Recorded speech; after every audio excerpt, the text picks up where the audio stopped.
to be more in touch with that, what you were calling the meta of that higher voice, so that I surrounded myself with things that strike me, so that then when I do sit down for the limited time tonight, when I sit down, all these things that I've surrounded myself with will then be incorporated. Over the meta voice. No, I don't have control of the meta voice, but what I've done in the physical realm, in the reality of this world, is I didn't surround myself with gold. I didn't surround myself with diamonds. I could have done that too. I could have surrounded myself with Wall Street and that world. But no, it's stupid fucking pieces of shit like this. This is what I've surrounded myself with. And you're obviously joking.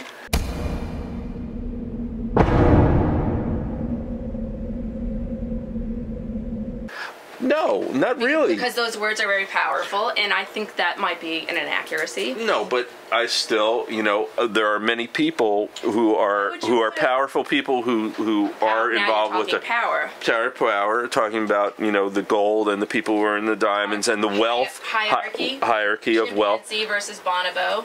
Fine. A little bit.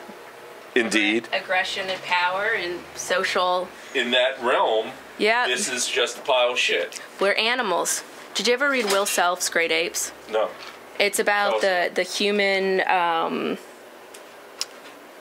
parallels to the chimpanzee and the bonobo culture. And he writes a parallel world where the chimpanzees are in power, they're aggressive. The bonobos are an underclass, a bit slaves. But it's also, they wear clothes and stuff like that. But it's just talking about how the chimpanzee culture is very hierarchical, vertical, and then social, i.e., sexual resources availability, and and the bonobo is a very win-win, unlimited resources, goes this way, lot less aggression, maybe none. I don't know. I don't have my source on that, but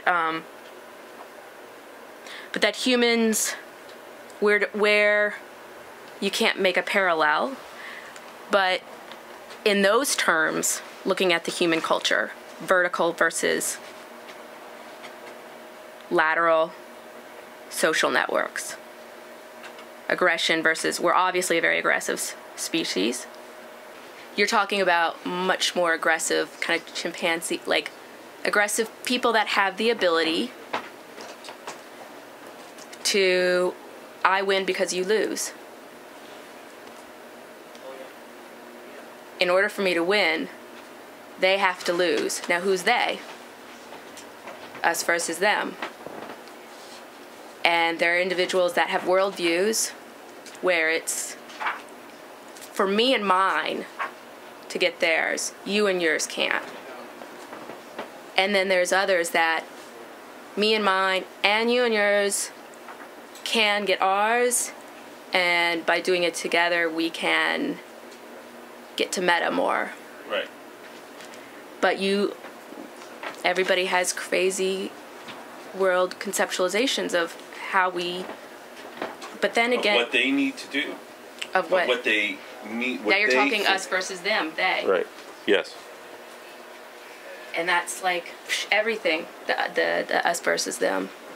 And when it comes down to us as me versus my child is burning in a car nearby, I run. Me.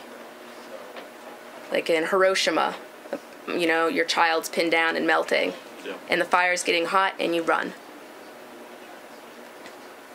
Them is your child, us first. So it's fucked up.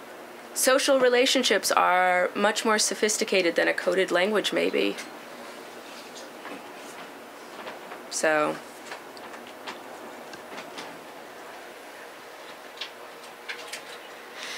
Happy holidays. Happy holidays, everyone.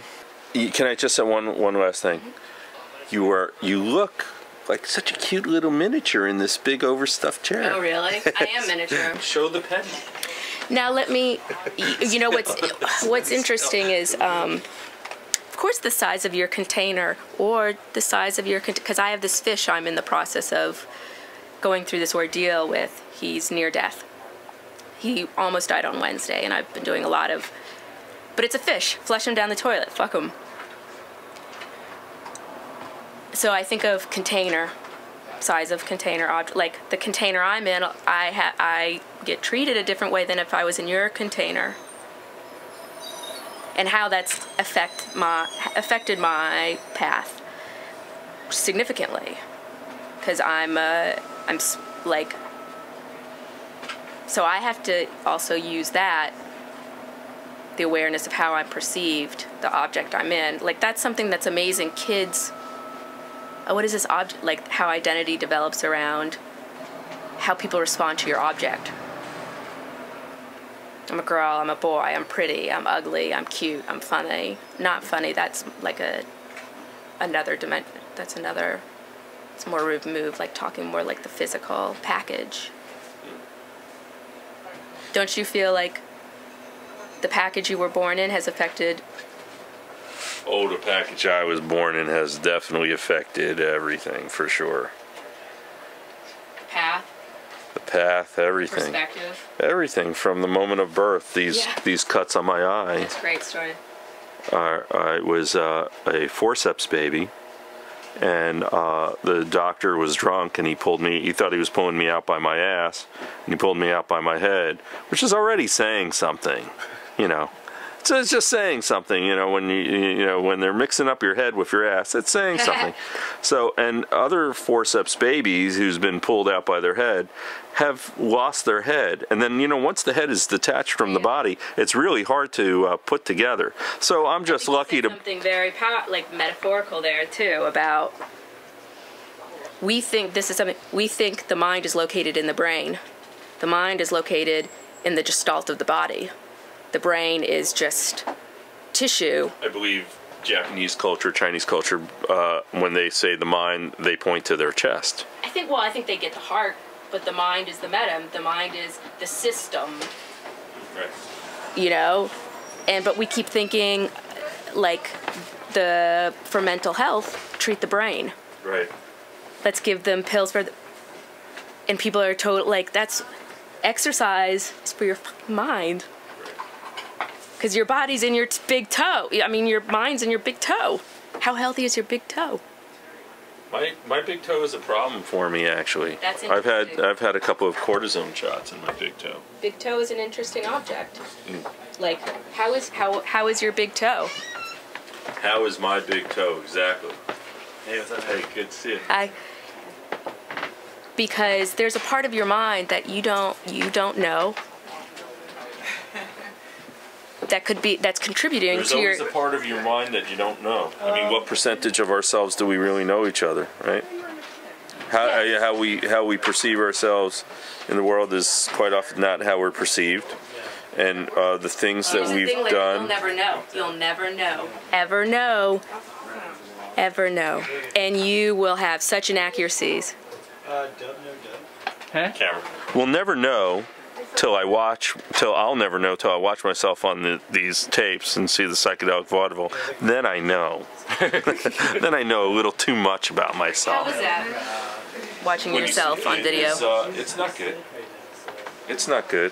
I'm never as funny. I'm never as sharp. I'm never who I think I actually am. And it's what a realization that is. I talk much slower than I think I'm talking. I'm hesitating in what I'm saying. Is this distressing? It depends. You know what? No, I am what I am, and that's it. It's just like that's nirvana.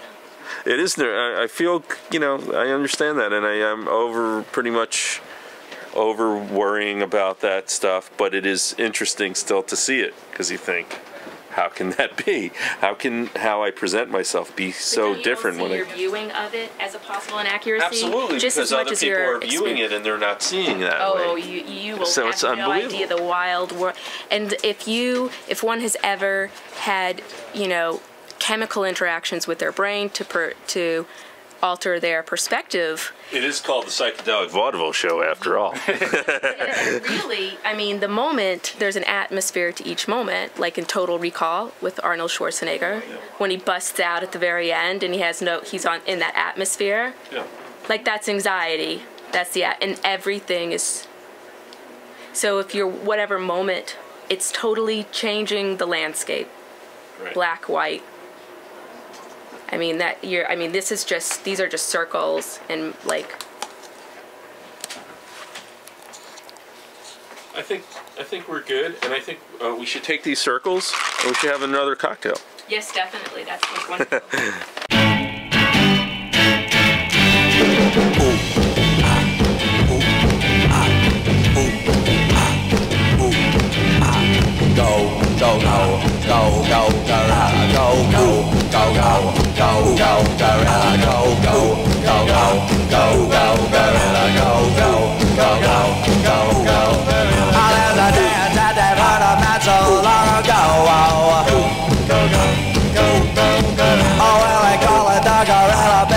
Not slow. Oh, well, I do it to the monkey and you want to see now. And you do the gorilla by